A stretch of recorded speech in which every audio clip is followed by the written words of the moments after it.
Hello, sa pangalan po ng dakilang Panginoong Jesucristo, isang magandang hapon po sa bawat isa sa atin. Nandito po tayo sa ikalawang bahagi na kung saan tayo po ay nagbabasa ng mga sitas na ipinagkaloob sa bawat kampanin para sa nating bigyan ng buhay. At ang aralin po ngayon ay dalawa. Ang una po natin bibigyan ng buhay ang ayon sa sulat ni Apostol Pablo sa mga taga-Roma sa kapitulo 10, versikulo 8 hanggang 13. Basahin muna natin.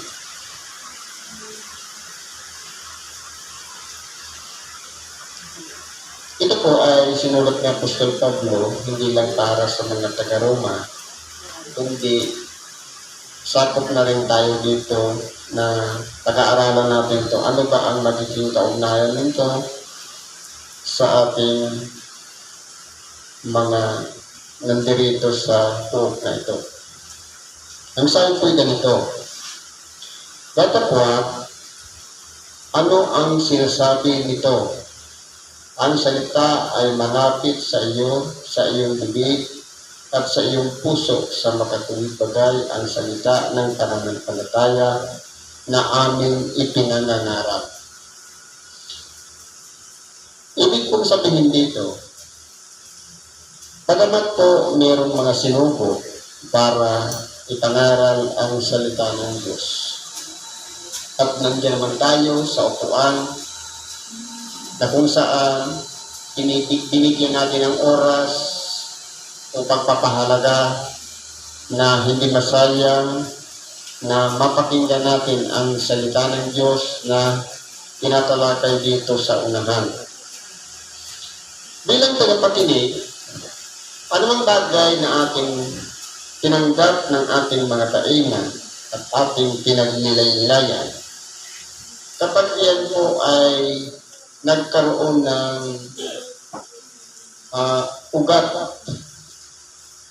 o kaya binago yung ating pananaw sa buhay, yung ating pagkatao sa pamamagitan lamang ng pagtanggap ng salita ng Diyos. Hindi po malayo sa atin na magawa natin ang isang bagay na magsisi sa ating mga kasalanan. Dahil po, ang salita ay hindi lang naman sa mga tao na pinili ng Diyos, kundi ito po'y para sa lahat. Ano man ang kalagayan natin, tayo man ay puno ng problema, laging may karamdaman, laging aburido, o laging nag-iisa, o kaya tayo ay isang makasalanan na kapag ang salita ng Diyos ang nagpukaw sa ating unawa at sa ating mga kaisipan, malaki po ang magagawa nito sa ating mga buhay. Na ang salita ng Diyos, sabi dito, hindi malayo. Nandiyan lang yan. Ang magiging bunga po niyan, yung pagiging isang bagong nilalang na walang iba ang magsisi ng kanyang mga kasalanan. Bakit po magiging bago? Kasi kung halimbawa, sa oras na hindi ka pa nabago, mayroong mga taong kasalamuhan ka, palagi kang kausap. Pero sa oras na tinanggap mo yung aral, halimbawa, nagkita kayo kanina ng alas 10, pumunta ka dito ng alauna, napakinggan mo yung salita ng Diyos, at paglabas mo, iba ka ng tao dahil nagsisi ka na ng kasalanan. Ang mangyayari po niyan, iba na ang magiging pagkakakilanlan sa atin ng ating kapwa. Lalong-lalo na kung meron na tayong mga pagpipigil sa mga bagay na nakasanayan natin. Halimbawa, yung mga kaibigan natin, palaging nagsusugal, ngayon, hindi mo na ginagawa, ibig sabihin, nagsisi ka na. Halimbawa, mabisyo ka, palagi kang umiinom o lasing, nung tinanggap mo ang aral ng salita ng Diyos, natutunan mo ng iwasan ang magtagay. Kaya, sabi dito, ang salita ay malapit sa iyo. Ano man ang ating kalagayan sa buhay, makasalanan man tayo o hindi, Hintil man o Hudyo, mabuti man o masama, alipin man o laya, ang salita ng Diyos ay hindi po malayo sa atin. Sa oras na ito'y ating pinakinggan, tinanggap at pinagnilay-nilayan, at ito'y ating isinabuhay, maaari nating sabihin sa ating sarili, bagamat hindi tayo nakapagsisimba, pero marunong din naman pala tayong magpuri sa Diyos. Yan po ang nagiging resulta ng tagapakinig. At lahat naman tayo nagsimula sa tagapakinig. Kasi dati noon, nandyan din ako sa upuan na yan, yung mga nagsasalita dito, yung mga sinaunang ibanghilista. Pero dumarating po ang pagkataon na sabi nga, in the right time, tamang panahon, na ang pagtataga kasi ng Diyos, hindi natin alam yung bukas, pwedeng ngayon, itinatanggi pa natin na magsalita o magbanggit man lamang ng mga nakasulat sa banal na kasulatan. Pero pwede natin sabihin, ito, hindi pa natin panahon. Pero kapag nabuksan na ang ating kaisipan at ito na yung tamang panahon o pagkakataon, magagawa natin ang isang bagay na hindi natin palaging ginagawa. Kaya, doon po nagsisimula yung sa pagtanggap, yung tinatawag na pananampalataya. Kasi po yung pananaw natin sa buhay, mababago po yun. Dahil alam lang natin, si Kristo, bumaba dito sa lupa, nag-alay ng kanyang buhay, ang tingin natin, kamang-mangan yung ginawa niya. Alam niya na nasa taas siya, bumaba pa siya dito para mamatay lang. Iba, sasabihin natin, kalokohan. Pero, kung ilalakip natin yung pananampalataya, na kaya pala niya ginawa, na isinagprepisyo yung kanyang pagka-Diyos at bumaba dito sa lupa, para lamang i-alay ang kanyang buhay dahil sa pag-ibig sa bawat isa sa atin. At kapag iyan ay pinagnilay-nilayan natin, masasabi natin, yung sakripisyo ng kanyang ginawa ay napaka-makabuluhan. Dahil po, ang kasalanan ng tao, hindi po siya kayang bawiin o sa pamamagitan ng pag-aalay ng sarili nating alay para mapatawad tayo sa ating mga kasalanan. Dahil, yun po ay gawain noon nung nasa ilalim pa tayo ng kautusan. Pero ngayong nasa ilalim na tayo ng kautusan ni Kristo, ilalapit na lang natin yung pananampalatayang ito sa kanyang ginawa. Na kaya siya nagdipa, kaya niya tinanggap ang lahat ng latay na bilad doon sa bundok ng Golgota, nagsakripisyo at napakarami siyang tinanggap na hagupit o palo o pagdurusa, alang-alang pala yan sa bawat isa sa atin. Ngayon, kapag binubuksan ang ating puso na pagtanggap doon sa ginawa ng ating dakilang Panginoon, sisibol po doon ang tinatawag na pananampalataya. Sasabihin nito, kaya pala siya bumaba dito sa ibabaw ng lupa dahil sa akin, dahil sa iyo, sa kanya at para sa ating lahat. Kaya kapag ang isang puso ay binago, ang salita ay lalabas na dyan. Sabi nga, hindi malayo. Sabi dito, sa paglilinaw, ang salita ay malapit sa iyo. Yun nga lang, kung meron ego o pride, pwedeng malayo. Kasi isang tigas yun pinatigas ang puso.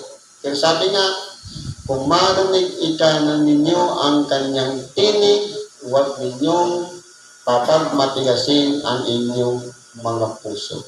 Kapag nasapol na ng Ebanghelyo, hindi na kailangan pang kontrolin ang sarili. Kung lumuha ka dahil iyon na yung mismo yung tinatawag na salita ng Diyos.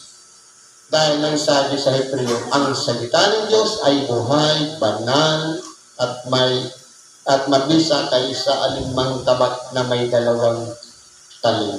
Tumatagos talaga siya sa puso, sa bawat paghihiwalay ng kaluluwa at espiritu sa mga kasukasuan ng bawat isa sa atin. Kaya, doon na tayo nakapagpupuri sa Diyos.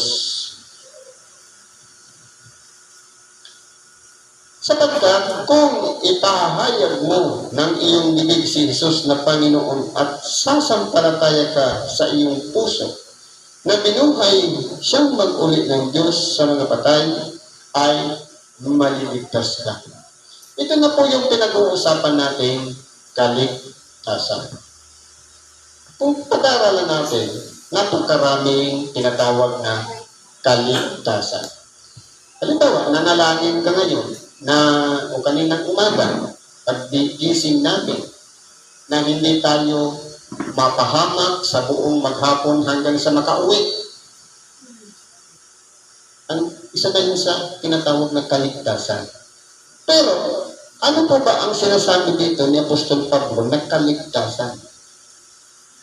Na, sabi dito, kung ipahayag mo ng iyong bibig si Jesus na Panginoon at sasampalataya ka ng iyong puso ay nabinuhay siyang mag-uli. Kung pag-aralan natin, kung sa pamamagitan lamang ng bibig nagawa natin ang purihin si Kristo at sampalatayanan siya ng ating puso na kaya pala siya namatay, hindi lang pala magtatapos doon, kundi meron pang pagkakataon siya'y buhayin na mag-ulit. Na iyan po ang pinagkakahulugan ng tinatawag na bautismo na ating tinatanggap. Na walang iba, nililinis tayo sa pamamagitan ng salita at ng tubig. Hindi nangangahulugan na, hindi meron kasing literal na tubig na bautismo at merong spiritual na tubig na bautismo. Ano pong ibig sabihin nun? Yung literal na tubig, yung nakikita natin. Yun ang nagiging pamamaraan na ilulubog doon, kasama ng namatay ang ating dating pagkatao. Dapat paglubog doon, putol na rin yung dati nating pagkatao. At nung hinango, ito na yung bagong pagkatao. Ibig sabihin, kung dati nung masuwayin ka ngayon, binautismuhan ka, hindi ka na ngayon masuwayin. Pero ano yung spiritual na tubig? Ang spiritual na tubig ay hindi po siya nakikita. Pwede siyang makita natin, pero nandyan lang siya sa harapan natin. Dahil ang spiritual na tubig na pinakakailangan ng tao, walang iba, yung pagsisisi ng kasalanan. Yung luhang lumalabas sa ating mga mata. Yan po ang ibig sabihin ng pagtanggap at pagsampalataya ng ating puso kay Kristo. Bakit po? Ano pong magiging pagkakaiba nun? Kasi po, yung literal na tubig, kahit 10 beses ang ilubog, iba-ibang pastor o ministro pa ang lumubugan natin. Kung sabi sa Bicol, banul-banulon, kung yun pa rin at hindi maiwasan magtaya ng waiting o loto, wala pa rin pagbabago.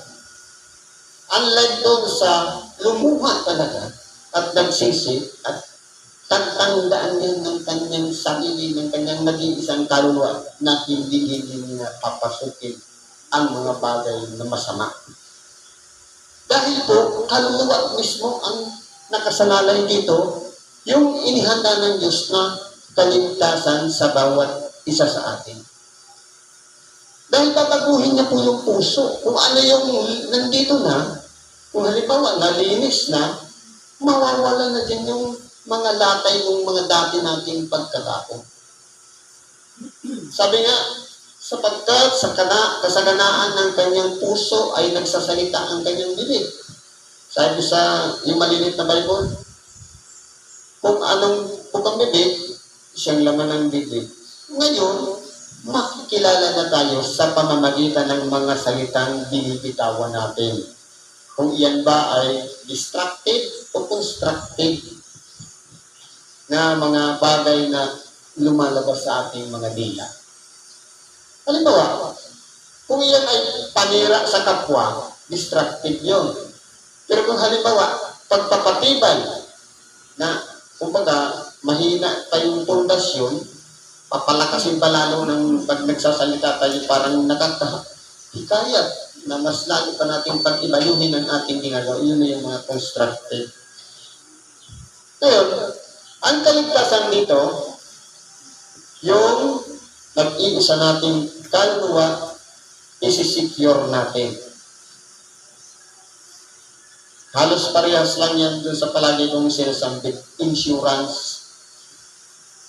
Kung ang kamatayan, pinaghahandaan natin sa insurance para, halimbawa, insurance doon sa kabaong, insurance doon na pag namatay, may makukuha yung pamilya. Yung baga, sinisecure natin na mayroong tatanggapin.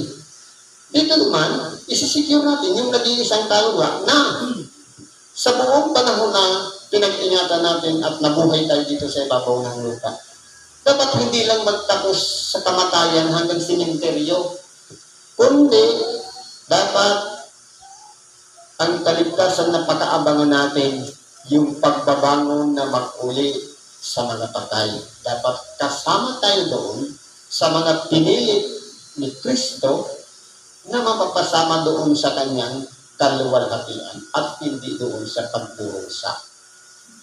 Yan po ang gawin nating objective o hope sa bawat isa sa atin na isecure ang ating nag-iisang kaluluwa papunta doon sa kaluwalhatian ng Diyos. Pero titingnan po natin yung mga banner natin. Palaging nga talagay dyan yung hope, yung pag-asa. Na ang inaasahan natin, walang iba, ang kaligtasan ng bawat kaluluwa natin. Sapagkat sinasabi ng kasulatan, ang lahat ng sa kanya'y nagsisampalataya ay hindi mapapahiya. Hindi po magsasayang. Na, bagamat tayo ay napapagod na, hindi na matapos-tapos ata yung linggo-linggo, malayo yung biyahe. Kumbaga, paulit-ulit na lang nakita kong mukha ni Brad Arthur dyan sa harapan. Pero ang importante po yung pagsisikap natin. Kasi, ang pinagbibigyan natin ng kahalagahan doon, hindi yung taong nakakasalamuhan natin dito sa templo. Kundi yung sarili natin, isinisecure natin yung kaligtasan natin. Hindi po tayo mapapahiya. Bagamat marami tayong mga dinaranas na mga experiences dito sa ibabaw ng sanglibutan. Bakit kinakailangan natin magdusa? Bakit kinakailangan natin magsakripisyo? Magtiis? Bakit lahat nandiyan naka-offer sa harapan natin?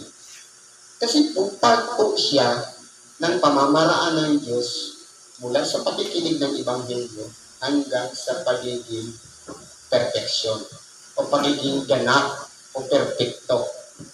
Kasi po, hindi malalaman kung ang ating pagkatao ay pure, na iyan ay katulad ng isang ginto kung hindi kadalas o dadaramin sa apoy. Doon na malalaman, ang kinakailangan ko palang ma-experience na minsan bawalan ako ng aking asawa. Pupunta ka na naman ng simba. Di ba ga? Part lang yun. Halimbawa, gusto mo magsimba ngayon, tapos may birthday. Bakit? O priority mo ba yung magsimba? Kisa dito sa anak mo may birthday? Ngayon, pamamaraan lang yun para malaman kung Ano ba yung priority mo? Yung birthday o si Lord? Mababalance natin yan. Ang bawat, sabi nga nga, ang pinaka-doktor o pinaka-teacher ng ating pagkatao, walang iba, yung sarili natin experience. Kasi, doon tayo magtatanda, doon tayo matututo. Hindi ba kayong bata? Sasabihin mo, huwag mong hawakan yan, mapasok ka. Pero dahil nga, hindi niya na-experience ang mapasok, hindi siya maniniwala doon na mainit. Pero kapag yan ay napasok na, mainit nga pala talaga. Kaya yan po ang nagtuturo sa atin ng mga pamamaraan na matuto tayo.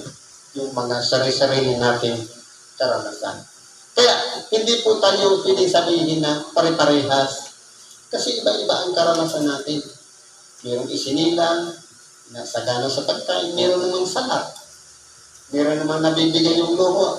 Mayroon namang halos hindi kumakain ng kanin sa maghapon. Mayroong matutulog sa kotso, mayroong sa papag lang.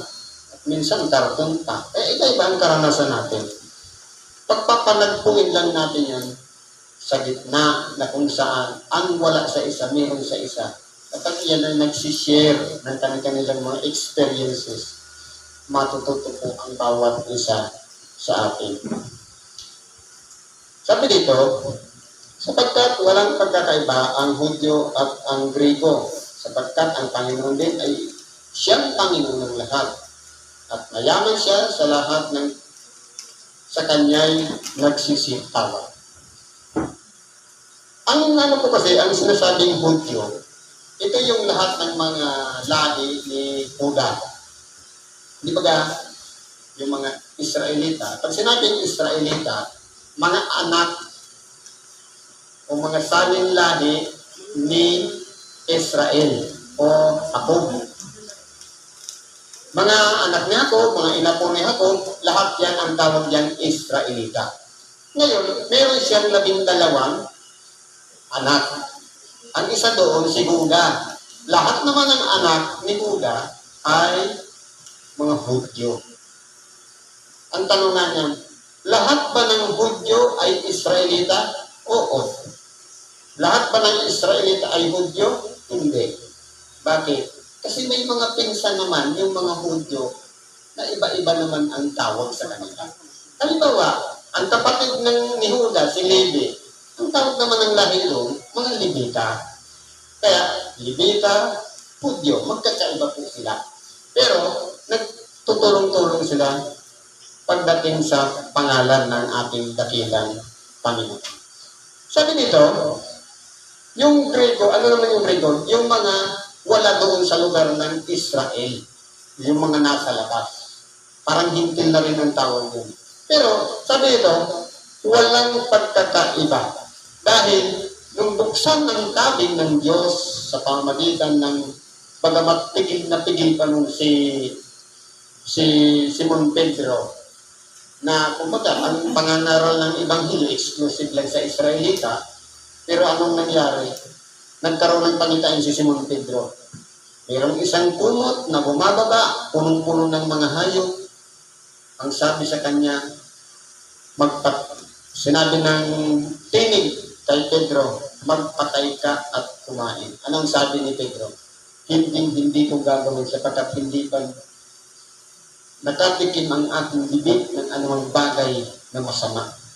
Na kumbaga, ang tingin ko kasi ng mga Hudyo sa mga hindi, o sa mga hindi Hudyo, ay karumalduman. Kaya ipinalalagay nilang marumi.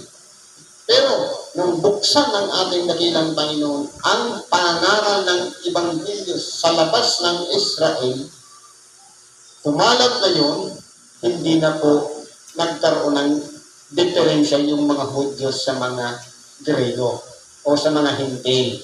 Kundi pare-parehas na sila binibigyan ng pagkakataong makinig ng salita ng Diyos. Kasi ang akala ng mga Hudyo, exclusive lang yung gospel ni Christ sa kanila. Pero nung binuksan na, kasama na rin yung mga o mga Grego o mga Hintil na tumatanggap ng aral ng Diyos. Ang ating Panginoon ay hindi po siya malayo sa atin. Siya ay mayaman. Sabi dito, mayaman siya sa lahat ng sa kanya'y nagsisitawan. Ibig sabihin, yung nilaya na ibinibigay ng Diyos sa kanyang mga lingkod ay hindi po mabilang. Bigyan ka na lang ng isang maghapon na wala kang problema sa katawan, na hindi sumakit ang ulo mo, pagamat hindi ka kumain, hindi ka nagutom, kumbaga walang karamdamang lumapo sa atin, isa na yung kayamanan na ibinigay sa atin na hindi natin minsan ibinibilang na tinanggap natin. Ang tanong, nakapagpasalamat ba tayo sa bawat pag-uwi natin sa ating bahay bago tayo matulog? Totoo, halimbawa, reject yung transaction natin, walang nangyari. Pero yung iningatan ka, tumawid ka sa mga kalsada at hindi ka napalo, hindi ka napahamak, dapat ipapalaki din natin yung isang kayamanan ibinigay ni Kristo sa bawat isa sa atin para hindi tayo mapahamak. Dapat kasama yan sa ipinagpapasalamat natin. Binibilang lahat yung na kayamanan ni Kristo na ibinabahagi ng pantay sa lahat ng mga nagsisitawag sa Kanya. Sana man, tanawin natin isang bagay na dapat ipagpasalamat man lang natin kahit araw-araw na nang nalangin kayo, ginagawa natin yan. Sabi dito, sapagkat ang lahat ng nagsisitawag sa pangalan ng Panginoon ay maligtas. Dito po sa verse na to, marami po dito ang nagtatalo-talo. Sabi doon sa Mateo, hindi ang lahat ng tumatawag sa akin, Panginoon, Panginoon, ay makapapasok sa kaharian ng Diyos. Ang sabi dito, maliligtas. Ano ang pagkaiba? Hindi pwede siyang ikumbay. Bakit po? Ang lahat ng nagsisitawag, siyempre, kaya mo siya tinatawagan dahil kilala mo siya. At siyempre, kilala ka rin. Hindi pwedeng alam lang natin yung aral ni Kristo, kilala lang natin siya, pero hanggang doon lang, dapat siyempre kilala rin niya tayo. Papaano? Dapat na-experience natin yung presensya ni Kristo sa ating pagkatao. Na-experience natin na nandyan siya sa ating puso. Isa po yan nagpatunay na tayo ay inililigtas ni Kristo hindi lang sa pang-araw-araw na pamumuhay, kundi hanggang sa hinaharap dahil nandyan siya, hindi siya malayo sa atin. Kaya sabi doon sa hindi ang lahat ng tumatawag sa akin pa kundi ang makapapasok sa kaharian ng Diyos. Yun bang ang dapat ang ating pagkatao? Hindi lang natin siya tinatawagan. Dapat kinukumpleto natin. Tinatawagan natin siya. Dapat bukas ang ating puso sa pagtanggap sa Kanya dahil tinawag natin siya. Hindi ibig sabihin na tinawag mo lang, paglingon sa'yo, hanggang doon na lang. Kaya mo siya tinawag, may purpose ka, may hinihingi ka, may sadya ka sa Kanya. Ngayon, hindi mo naman siya nakakausap ng harap-harapan ang Diyos. Kundi, gagamit siya ng isang tao, susubuin niya para ipangaral yung mga nakasulat sa banal na kasulatan. Saka mo na siya makakausap. Idadaan niya muna sa bibig ng isang tao yung sasabihin niya sa pamamagitan ng aral. Lalo na kung hindi pa tayo nakapagbabasa ng kasulatan, paano natin siya kakausapin? Marahil, pwede sigurong tagapakinig lang tayo, pero sa oras na tinatanggap na natin yung aral niya, magiging buo yung ugnayan natin kay Kristo. Dahil Kinakausap tayo sa pamamagitan ng kanyang tagapangaral at kinakausap din natin siya sa pamamagitan ng mga panalangin at daing na ginagawa natin bago tayo matulog o sa anumang oras na ating ginagawa na tayo nagsisigdalarin. Gagawin lang natin buo o perfecto na tinatawagan natin siya at tinatawagan din tayo. Magbigayan tayo. Pakinggan natin yung aral niya, papakinggan din niya yung dalangin natin. At doon natin may experience na secure ang ating nag-iisang kaluluwa doon sa tinatawag na kaligtasan. Yan po ang pahalaga natin na pagkahalaga po niyan. Ang ma-secure ang ating nag-iisang kaluluwa na hindi mapahamak doon sa dagat-dagatang apoy na kasama ng mga isinumpa ng Diyos. Siguro po hanggang dito na lang ang pakikibahagi natin sa oras na ito. Salamat po sa Diyos at anuman ang ating mga kahilingan, karaingan man, problema man yan, o karamdaman, lahat ng yan ay ilapit natin sa Diyos. Maglinis tayo ng ating mga puso. Bigyan natin siya ng pagkakataon dahil siya po ang nakakaalam kung ano ang maglulunas sa lahat ng ating mga kahilingan. Salamat sa Diyos at mapagpalang hapon sa bawat isa.